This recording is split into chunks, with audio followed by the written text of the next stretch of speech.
परमेश्वर ऐसा जीवन नहीं चाहता है। आप यकीन मानिए, परमेश्वर जो आप करते हैं, ईस्टर मनाते हैं, गुड फ्राइडे मनाते हैं, क्रिसमस मनाते हैं, परमेश्वर चाहता है कि उसके लोग आनंदित रहें, भरपूर रहें, आनंद से भरे रहें, क्योंकि आनंद जो है परमेश्वर का दूसरा रूप है। आप चाहे जितने परेशान हो, लेकिन जब परमेश्वर के चरणों में आते हैं तो आपको आनंद की अनुभूति होती है। ये एक्सपीरियंस विश्वासियों के साथ है। अविश्वासी भी जब आएगा तो उसको चेंज लगेगा कि हमको कुछ फर्क लग रहा है, क्योंकि हम ऐसे परमेश्वर की उपस्थिति में आते हैं जो सचमुच में हमारी तरफ अपनी नजर बनाए रखता है। बात जब सुधार की आई तो मैंने कहा सच में ये एक्सपीरियंस मेरे साथ कई बार हुआ है। आपने देखा होगा जब मकान बनता है तो मकान जो अपना बनवाता है वो करता क्या है कि राजमिस्त्री को बुला के कहता, भैया देखो हमको इतना बड़ा एरिया में मकान बनाना है और first floor, second floor, third floor, जितनी भी उसकी ज़रूरत होती है उतना हमें मकान बनाना है। तो मकान बनाने के लिए सबसे पहला काम होता क्या है कि नींव डाली जाती है कि भाई इन्होंने थर्ड फ्लोर की बात की है तो उस हिसाब से हमको नींव डालनी है। वो थर्ड फ्लोर ना बने कोई बात नहीं, लेकिन नींव थर्ड फ्लोर की ही पड़ती है, सेकंड फ्लोर की नहीं पड़ती। कि अगर मकान मालिक कह दे कि मकान मालिक कहे भैया हमारे पास पैसा नहीं है, हम चाहते हैं कि थोड़ा सा काम रोक के चलिए, आप थर्ड फ्लोर की बात हम कर रहे हैं, आप फर्स्ट फ्लोर बना के छोड़ दीजिएगा। लेकिन मिस्त्री जानता है कि आप भविष्य में थर्ड फ्लोर बनाएंगे तो नींव भी थर्ड फ्लोर की ही पड़नी चाहिए। आप जानते हैं मैंने ये बात क्यों कही कि ये एक्सपीरियंस मेरे साथ कई बार हुआ है कि जब जब मैंने दुआ में परमेश्वर के वचन को मांगा है कि आपके सामने उसके वचन को पहुंचा सकूं, बस मेरा इतना काम है। ना मेरी बुद्धि इसमें काम करती है, ना मेरी लियाकत, ना मेरी खूबी, ना कुछ नहीं, बहुत ही कमज़ोर हूं। बस एक तरह से परमेश्वर का आत्मा मुझे जो देता है मैं आज तक पहुंचा देता हूं। और जब जब मैंने परमेश्वर से, पवित्र आत्मा से दुआ करी कि प्रभु मुझे वचन दीजिए कि मैं आपका वचन कितने लोगों तक पहुंचा सकूं, तो आप यकीन मानिए ये मेरा एक्सपीरियंस है कि वचन बोलने से पहले गवाहियों में, प्रेज एंड वर्शिप गीतों में वो वचन शुरू हो जाता है तो मैं मनी मन बड़ा आनंदित हो जाता हूँ। सच में मैं भी बहुत आनंदित हूँ वचन बोलने के लिए कि बस किस तरह से मैं आपके सामने परमेश्वर की महिमा करने पाऊँ। उस वचन की नींव पड़ जाती है पहले ही से, क्योंकि वो वचन पवित्र आत्मा की ओर से आपके लिए होता है। तो पवित्र आत्मा आपको वचन से नहीं बल्कि प्रेजेंट वर्शिप से, गवाहियों से तैयार कर देता है कि आप पूरी तरह से परमेश्वर के वचन को ग्रहण कर सकें। वचन सुधार की ही तरफ है, गवाहियाँ भी ऐसी ही रही और पादरी साहब ने भी जो गवाही दी वो सुधार की ही बात की है। तो आज परमेश्वर ने वचन जो दिया है वो सुधार का ही वचन दिया। परमेश्वर चाहता है कि हम अपने जीवन में सुधार लाएं। ठीक है, हमारा चर्च आना ठीक है, दहेकी देना हमारी ठीक है, मीटिंगों में जाना हमारा ठीक है, प्रार्थना करना हमारा ठीक है, सब परमेश्वर बहुत पसंद करता है। लेकिन उसके साथ साथ परमेश्वर चाहता है कि हम कितना अपने आप को चेंज करें कि जो हम कर रहे हैं वो परमेश्वर को भाए। इससे पहले कि मैं वचन प्रचार करूं, मैं आपसे रिक्वेस्ट करता हूं कि आप लोग अपना अपना मोबाइल प्लीज़ आधे घंटे के लिए बंद कर दें ताकि किसी भी तरह का कोई डिस्टरबेंस ना हो। प्रभु यीशु मसीह ने कहा है अपने चेलों से कि जब तुम प्रार्थना करो तो द्वार बंद कोठी में जाओ और द्वार बंद करके प्रार्थना करो। इसका मतलब यह है कि तुम्हारी प्रार्थना में जो काम तुम करते हो, जो बात तुम अपने परमेश्वर, अपने पिता से करते हो, उसमें किसी तरह का कोई डिस्टरबेंस ना हो। इसलिए उन्होंने कहा है कि कोठरी बंद कर दे। तो मैं भी यही चाहता हूँ, परमेश्वर भी यही चाहता है कि थोड़ी देर के लिए आप अपने मोबाइल को ऑफ कर दें, ताकि परमेश्वर के वचन को आप ध्यान से सुने, उसमें किसी तरह का कोई डिस्टर्बेंस ना होने पाए। अब जहाँ सुधार की बात है, तो चलिए आज हम बताते हैं कि परमेश्वर क्या चाहता है। निकालें मत्ती की इंजील, उसका 19वां अध्याय और उसके 16 पद से पढ़ें मेहरबानी से, धीरे धीरे। ये एक बड़ी सुधार की बात है, ये एक ऐसे व्यक्ति की सुधार की बात है कि प्रभु यीशु मसीह से वो वार्तालाप कर रहा है। उसको मालूम है कि ये परमेश्वर का जन है, हमारे पृथ्वी पे आया है, परमेश्वर के समाचार को लेके आया, परमेश्वर के प्रेम को लाया है, परमेश्वर की बातों को लेके आया है। तो वो तमाम चीज़ों को, चूंकि यीशु मसीह से पहले व्यवस्था की बात थी, व्यवस्था की बात कोई मानता था तो सोचता था कि मैं बहुत बड़ा धर्मी हूँ, मैं परमेश्वर के वचन को मानता हूँ, परमेश्वर की व्यवस्था को मानता हूँ, परमेश्वर ने अपनी व्यवस्था में जो जो चीज़ कही है मैं सब उसको फॉलो करता हूँ, इसलिए जो मैं हूँ परफेक्ट आदमी हूँ। ये आज भी हमारे जीवन में यही चीज़ है कि हम सब कुछ करते हैं, हम चर्च जाते हैं, चर्च में रेगुलर हैं, हम चंदा देते हैं, दहेकी देते हैं, सब कुछ करते हैं, मीटिंगों में जाते हैं, प्रार्थना करते हैं, प्रचार करते हैं, सब कुछ करते हैं, और हम ये सोच लेते हैं कि हम परमेश्वर के सामने बिल्कुल सिद्ध हैं, परफेक्ट हैं। लेकिन फिर भी हम अपने आप को नहीं देख पाते, क्योंकि हमारे अंदर अभी भी सुधार की ज़रूरत है। प्रभु यीशु मसीह चाहते हैं कि पूरी तरह से हमारा सुधार हो। न्यू बॉर्न की बात थी, तो यही एक उसकी फर्स्ट स्टेप है। जब हम न्यू बॉर्न हो जाते हैं तो हमारी चीज़ें, जो पुरानी हमारी बातें होती हैं, वो सब ख़त्म हो जाती हैं। पुरानी बातें चली गई, देखो सब कुछ नया हो गया। प्रभु भी यही चाहते हैं कि हमको नया बनाना चाहते हैं, ताकि हमारे अंदर वो चीज़ें ना हो जो परमेश्वर को पसंद नहीं है, वो चीज़ें हों जो परमेश्वर हमारे अंदर देखना चाहता है। ये एक नौजवान की बात है, ये परमेश्वर के पास आया, प्रभु यीशु मसीह के पास आया, उससे वार्तालाप करने लगा और उसने कहा, 19:16 पढ़ें। एक मनुष्य यीशु के पास आया, एक मनुष्य यीशु के पास आया और उससे कहा, और उसने कहा, हे गुरु, हे गुरु, मैं कौन सा भला काम करूं मैं कौन सा भला काम करूं कि अनंत जीवन पाऊं। कि अनंत जीवन पाऊं। ये एक उसकी जिज्ञासा थी कि हे प्रभु, मैं कौन सा भला काम करूं कि अनंत जीवन पाऊं। यानी कि सब कुछ करने के बावजूद भी उसके अंदर एक चाहत थी, उसके अंदर एक शंका थी, या वो पूरी तरह से कॉन्फिडेंट नहीं था परमेश्वर के राज्य के लिए। तो उसने पूछा कि प्रभु, मैं कौन सा ऐसा भला काम करूं कि अनंत जीवन पाऊं। अनंत जीवन की चाहत सबको होती है, हर कोई चाहता हमें वो जीवन मिले जिसका कोई अंत ना हो।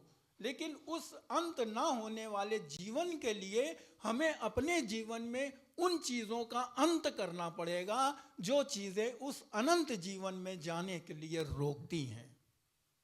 यानी कि हमारी पुरानी आदत, हमारे पुराने काम जो हम विश्वास में आने से पहले करते थे, विश्वास में आने के बाद आज भी हम उन कामों को करते हैं, तो ये दो चीज़ें साथ में नहीं चल सकती, क्योंकि परमेश्वर का वचन कहता है कि एक नौकर दो मालिकों की सेवा नहीं कर सकता। एक को वो आनंदित कर देगा, दूसरे को नाराज कर देगा।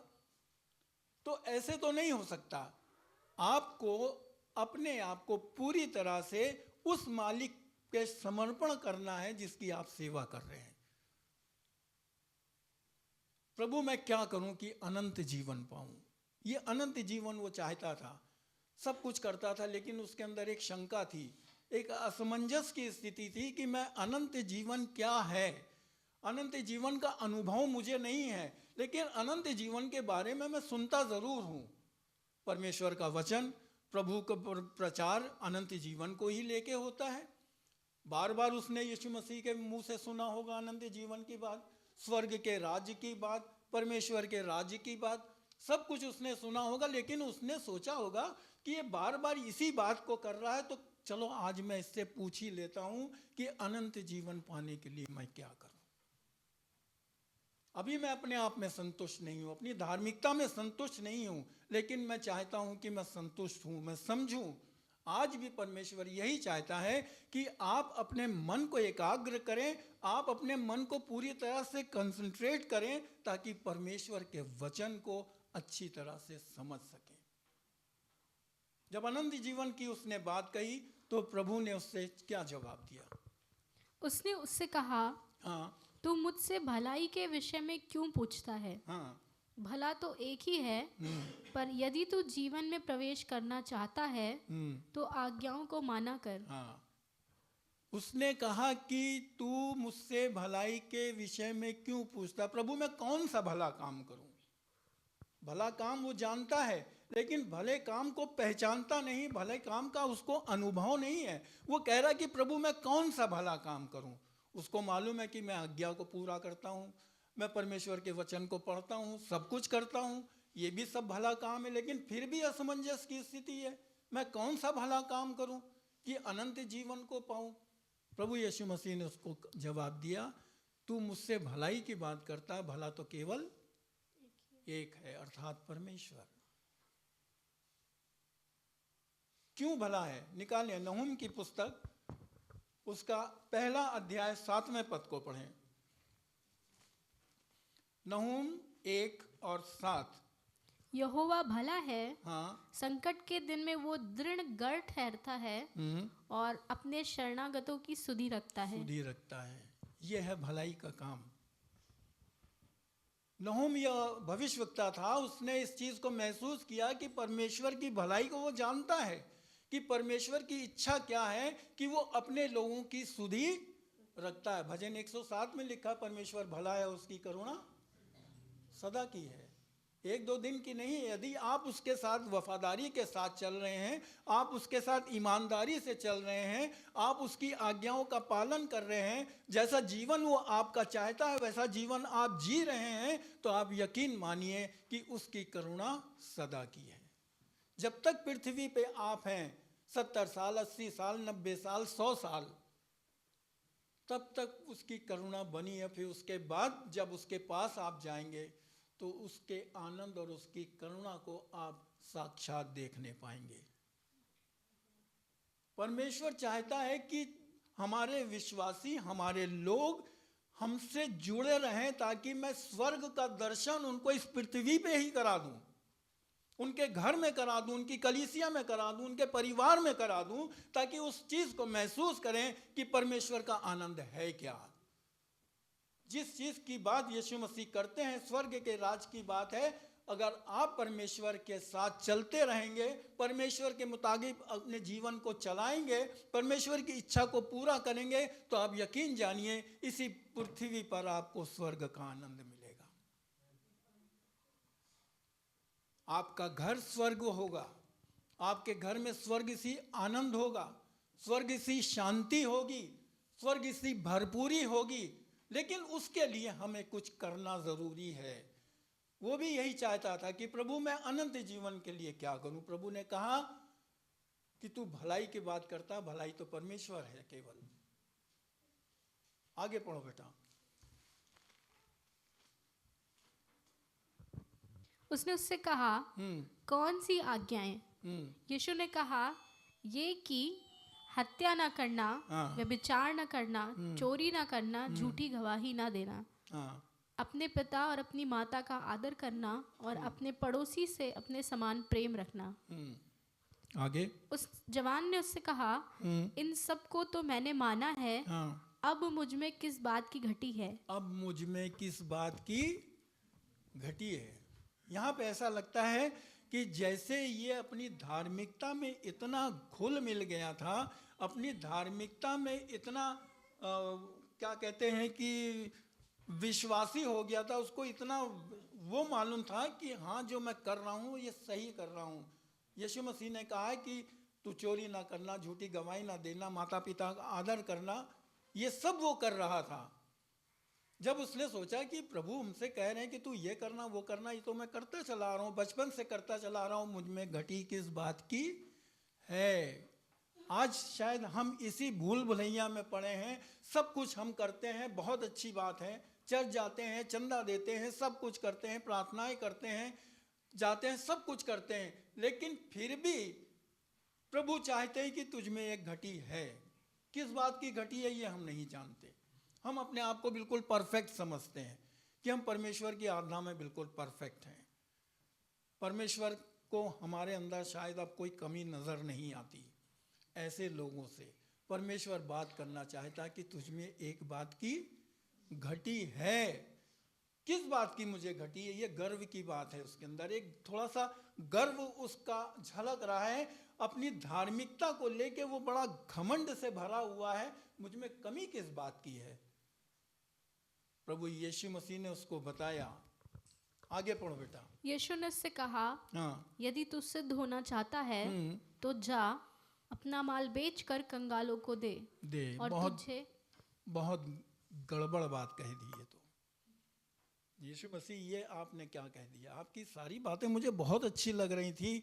आप प्रचार कर रहे थे, स्वर्ग की बात कर रहे थे, मैं आँख बंद करके स्वर्ग का दर्शन कर रहा था और बड़ी अच्छी अच्छी बातें कर रहे थे। आप बीमारों को चंगा कर रहे थे, आप भरपूर कर रहे थे, हज़ारों को आपने 5 रोटी से खिला दिया। इतने बड़े बड़े आपने काम किए, हम तो आनंदित हो गए, किसी चीज़ की घटी नहीं हुई। लेकिन अब यह आपने क्या कह दिया कि अपना माल बेच दे। अरे भाई, हम क्यों बेच दें? हमारे बाप दादों की विरासत से हमको मिला है। बाप दादों ने महल खड़ा कर लिया, गाड़ी बंगला कर लिया है, वो सबको आज मैं भोग रहा हूँ, मुझको अच्छा है, मैं क्यों दे दूँ? क्यों दे दूँ? क्योंकि जिस चीज़ का आनंद मैं उठा रहा हूँ उसको मैं क्यों दे दूँ? उस धनवान की तरह जो लाजर उसकी मेज के पास पड़ा रहता था, लेकिन उसको उसकी चिंता नहीं थी।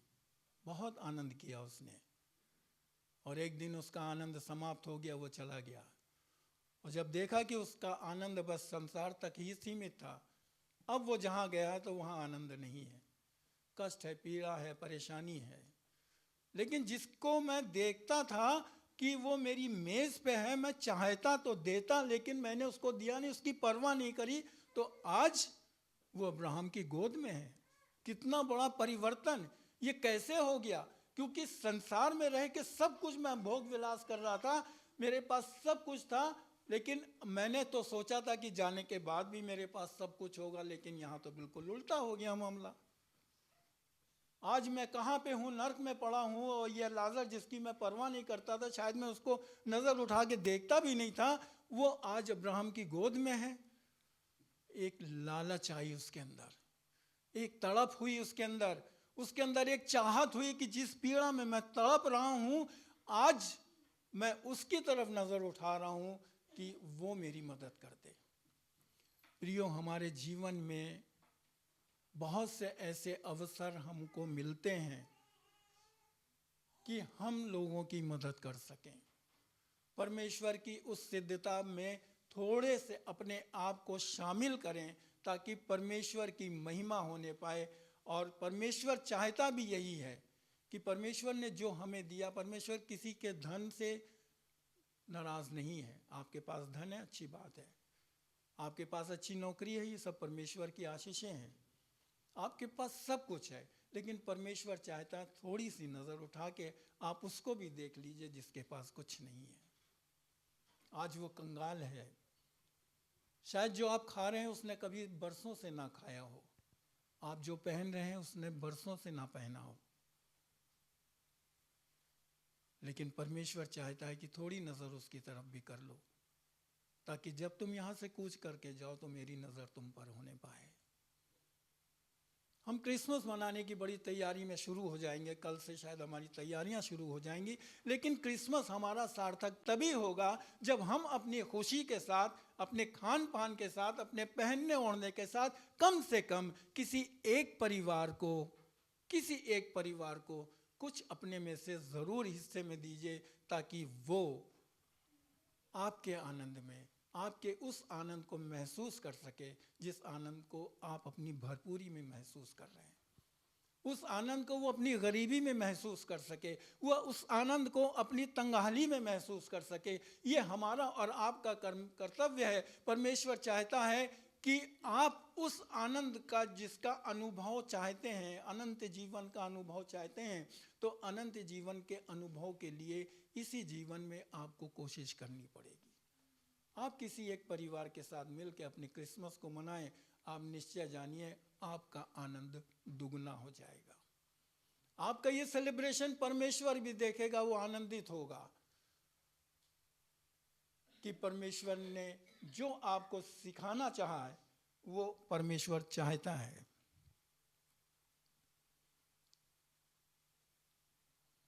लेवी व्यवस्था उसका 18 और उसका 5वां पद पढ़ें, 18 अध्याय और 5वां पद। अनंत जीवन की बात कि अनंत जीवन पाने के लिए प्रभु मैं क्या करूं। लेवी व्यवस्था में परमेश्वर ने पहले से बताया, लेवी व्यवस्था 18 और 5। इसलिए तुम मेरे नियमों और मेरी विधियों को निरंतर मानना। जो मनुष्य उनको माने वो उनके कारण जीवित रहेगा। मैं यहोवा हूँ। मैं यहोवा हूँ। यीशु मसीह ने उससे कहा कि तू विधियों को मान, तू आज्ञाओं को मान, तब तू अनंत जीवन का भागी हो जाएगा। व्यवस्था विवरण में भी यही बात कही है, तू मेरी विधियों को मान तो तुझको अनंत जीवन का अनुभव होगा, आनंद का अनुभव होगा। चाहने से कुछ नहीं होता, उस चीज को प्राप्त करने के लिए आपको कोशिश करनी होगी। परमेश्वर चाहता है कि मेरे लोग सिद्ध बने। सिद्ध बने इसलिए कि परमेश्वर सिद्ध है, परमेश्वर की ये इच्छा है। लेकिन हम अपनी उस भरपूरी में उसको भूल जाते हैं जो बिल्कुल खाली है। परमेश्वर चाहता है अपनी भरपूरी के साथ तुम उसको भी याद रखो। अगर तुम्हारे पास 2 रोटी है और तो कोई भूखा तुम्हारे दरवाजे पे है, तो अपनी 1 रोटी उसको जरूर दे दो। परमेश्वर ऐसा जीवन चाहता है। लूका 12 उसका 15 अध्याय।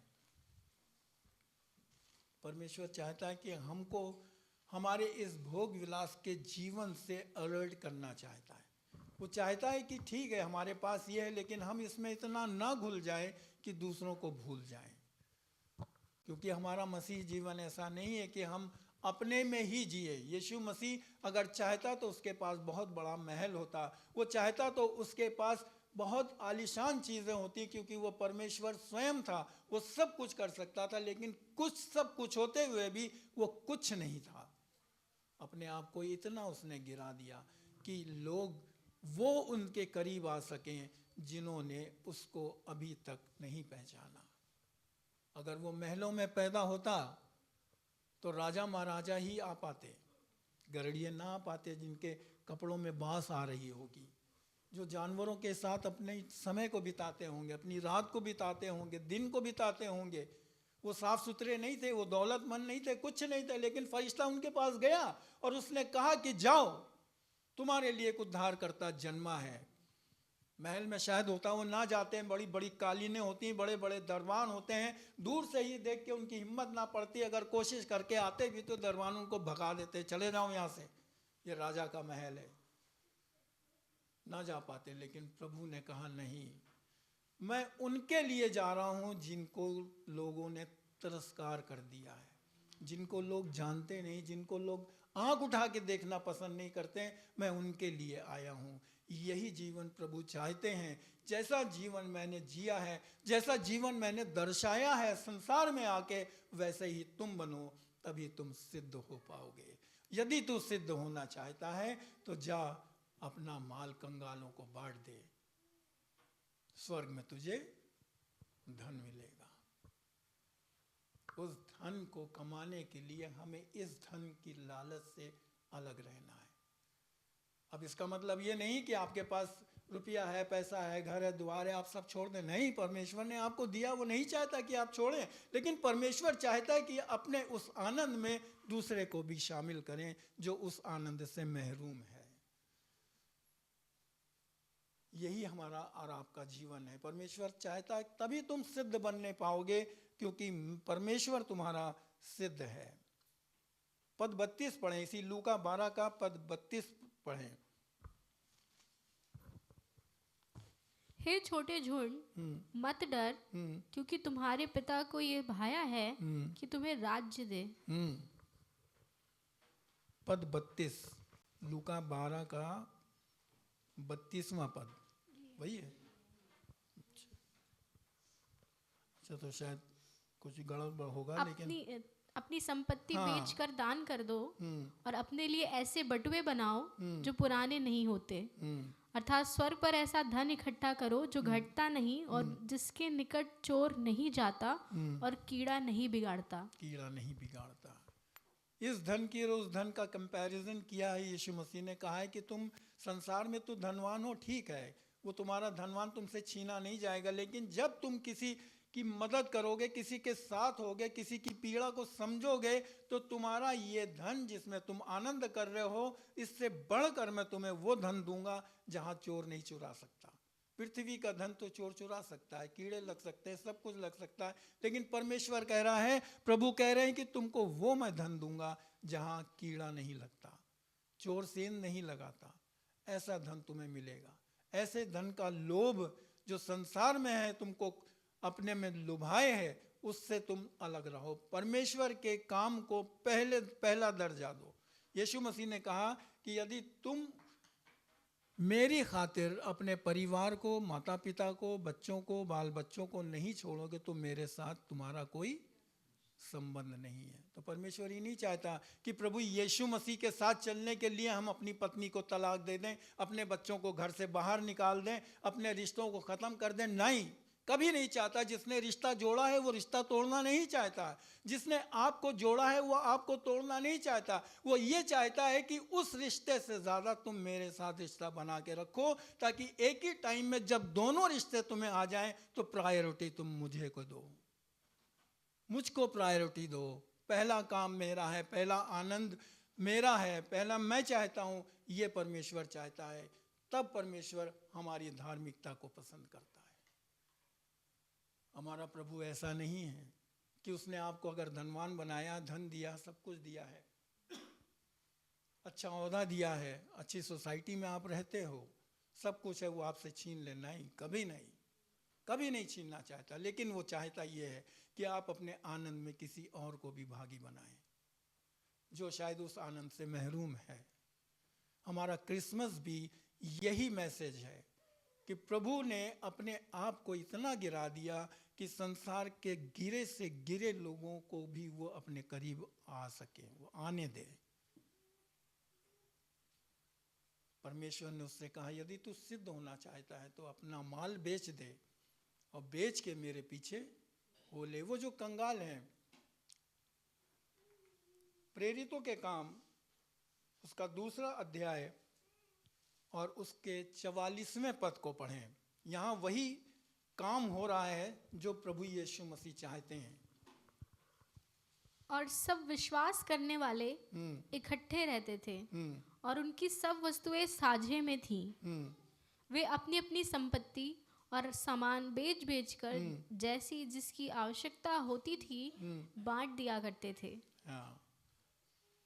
प्रभु कितना आनंदित हुआ होगा उस कलीसिया को देख के, जहाँ ये काम हो रहा होगा कि ठीक है हमारे पास है, लेकिन जब कोई हमारा भाई है जिसको ज़रूरत है तो हम क्यों ना उसकी मदद करें। ये एक मदद करने का तरीका बताया है परमेश्वर ने। ये हमारी धार्मिकता की सुधार है। ये परमेश्वर चाहता हम अपनी धार्मिकता में आगे बढ़ें, सुधार लाएं।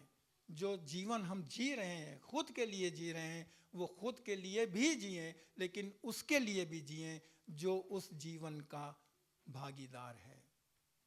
परमेश्वर ने, प्रभु यीशु मसीह ने जब लोगों से कहा कि तुम तो इन सब चीज़ों को गरीब गुरबा तो तुम्हारे साथ सब कुछ कर सकते हैं, जब उसके सर पे जटामासी का इत्र डाला गया तो चेले कुड़कुड़ाने लगे और कहने लगे कि ये तो 300 दिनार में बेच के कंगालों को बांट दिया जाए। इसको ज़ाया किया गया है, इसका नुकसान किया गया है, इसको फेंक दिया गया, बर्बाद कर दिया गया। यीशु मसीह ने कहा, कंगाल तो तुम्हारे साथ सदैव हैं। ये उसने जो मेरे लिए किया है वो उसने इसलिए किया, इसका कारण कुछ है। तो कंगाल अगर हमारे साथ हैं तो इसका मतलब क्या है कि कंगाल को हम कंगाल रहने दें? हम नहीं धन दे सकते उसको, नहीं कुछ कर सकते, लेकिन उस टाइम उसकी ज़रूरत को हम ज़रूर पूरा कर सकते हैं। प्रभु चाहता है कि हम अपने जीवन में वही करें जो उसकी मर्जी है। यशाया 5:13-16 पढ़ें कि परमेश्वर जो इस तरह का जीवन जीते हैं, लाजर और उस धनवान की तरह जो जीते हैं, तो परमेश्वर का वचन क्या कहता है? पढ़ें यशाया 5:13-16। इसलिए अज्ञानता के कारण मेरी प्रजा बंधुआई में जाती है। अज्ञानता के कारण मेरी प्रजा बंधुआई में चली जाती है। अज्ञानता है क्या? हम परमेश्वर के वचन को समझते नहीं है, परमेश्वर की मर्जी को समझते नहीं है, अपने भोग विलास में पड़ जाते हैं, वो करते हैं जो हमें नहीं करना चाहिए। तो हम होता क्या है? हम बंधुआई में चले जाते हैं। यीशु मसीह ने कहा कि तुम सत्य को जानोगे और सत्य तुम्हें आज़ाद करेगा। फकीर फरीसी कहते हैं, अरे हम तो अब्राहम की संतान हैं, हम तो दास कभी हुए ही नहीं हैं, तू कैसे कह सकता है कि हम आज़ाद हो? अरे हम तो आज़ाद हैं। इसी धनवान की ये इस बात भी, इस लड़के की भी यही बात थी कि सब कुछ था उसके पास, सब कुछ वो करता था, सारी व्यवस्था को पूरा करता था, कहता था मुझ में घटी किस बात की है। यहाँ भी वो यही कह रहे हैं कि अब घटी मेरे अंदर किस बात की है? मैं तो सब कुछ का जानता हूँ। हाँ, आगे पढ़ो बेटा। उसके प्रतिष्ठित पुरुष हाँ, भूखों मरते, हाँ, और साधारण लोग प्यास से व्याकुल होते हैं। प्रतिष्ठित बड़े बड़े भूखों मरते हैं। आप जानते हैं कि प्रतिष्ठित आदमियों को खाने की कोई कमी है? जो चीज़ आप शायद नहीं खा पाते वो फेंकते हैं उठा के। उनके खाने पीने रहने सहने की बड़ी देखभाल की जाती है। हमारे प्रधानमंत्री के टेबल पे वो खाना आता है जब उसको 100 डॉक्टर चेक कर लेते हैं। प्रतिष्ठित हैं भाई, ऐसी चीज़ ना उनको कोई कहीं से मिल जाए कि नुकसान हो। लेकिन प्रभु का वचन कहता है कि प्रतिष्ठित लोग भूखे होते हैं। कहाँ जाओगे तुम? दुनिया में हो, दुनिया के ही रहो, लेकिन उस तक नहीं पहुंच सकते। उस तक पहुंचने के लिए तुम्हें समझने की जरूरत है कि परमेश्वर क्या चाहता है। आगे पढ़ो बेटा। इसलिए अधलोक ने अत्यंत लालसा करके अपना मुंह बेपरिमाण पसारा है, और उनका वैभव और भीड़ भाड़ और आनंद करने वाले सब के सब उसके मुंह में जा पड़ते हैं। कर लो जितना अपने भोग विलास में तुम्हें जीना हो, अपने आनंद में जीना हो, अपने धन दौलत में जितना तुम्हें जीना हो जी लो, लेकिन वहाँ तुम नहीं पहुँच पाओगे, क्योंकि वहाँ के लिए तुमको कुछ ना कुछ तो दान करना ही पड़ेगा जो तुम्हें रोक रहा है। यीशु मसीह ने कहा तुम अनंत जीवन अगर पाना चाहते हो तो तुम्हें क्या करना चाहिए? निकालो मत्ती 25 उसका 34 और 36, 34 से 36। यहाँ प्रभु यीशु मसीह ने उन लोगों को अलग कर दिया। यहाँ 2 हिस्सों में लोग बांट दिए गए। एक वो थे जो अपने में जी रहे थे, एक वो थे जो यीशु मसीह की इस आज्ञा को मान रहे थे कि जा कंगालों को अपना धन बांट दे, स्वर्ग में तुझे धन मिलेगा। यीशु मसीह ने इस चीज को उसमें कहा। पढ़ो बेटा। तब राजा अपनी दाहिनी ओर वालों से कहेगा, राजा अर्थात यीशु मसीह जिसको न्याय करने के लिए परमेश्वर ने रखा है, सर्वोपरि रखा है, उसको कहा कि तू संसार का न्याय करेगा, तू मेरा बेटा है, इसलिए कि तूने मुझको प्रसन्न किया, मेरी आज्ञाओं को माना, मेरा जो चाहा था वैसा जीवन तूने जिया, कष्ट भोगने के बावजूद भी तू वफादार रहा। आज मैं तुझको सर्वोपरि करता हूँ, संसार के इज़राइल के 12 गोत्रों का न्याय तू करेगा।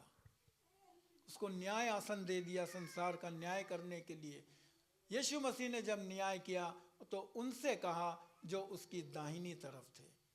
पढ़ो बेटा। हे मेरे पिता के धन्य लोगों, हाँ, हे मेरे पिता के धन्य लोगों, आओ उस राज्य के अधिकारी हो जाओ, हाँ, जो जगत के आदि से तुम्हारे लिए तैयार किया गया है। उस राज्य के अधिकारी हो जाओ जो जगत से तुम्हारे लिए तैयार किया है।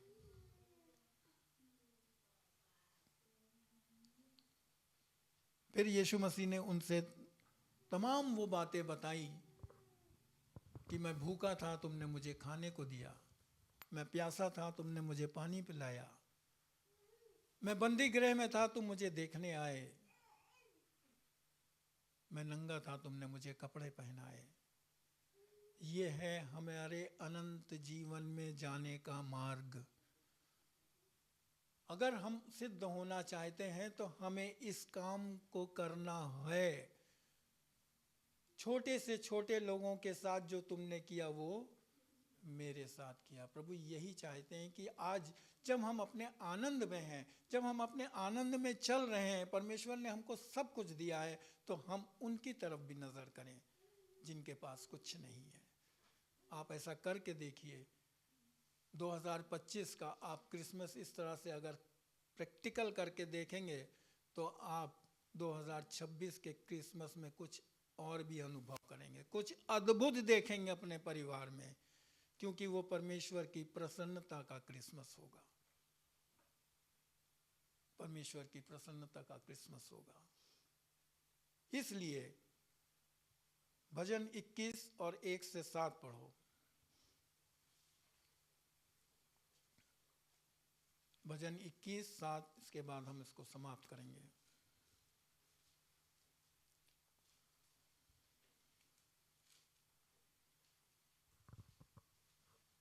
क्योंकि राजा का भरोसा यहोवा के ऊपर है, राजा का भरोसा यहोवा के ऊपर है, और परम प्रधान की करुणा से हाँ, वो कभी नहीं टलने का। कभी नहीं टलने का।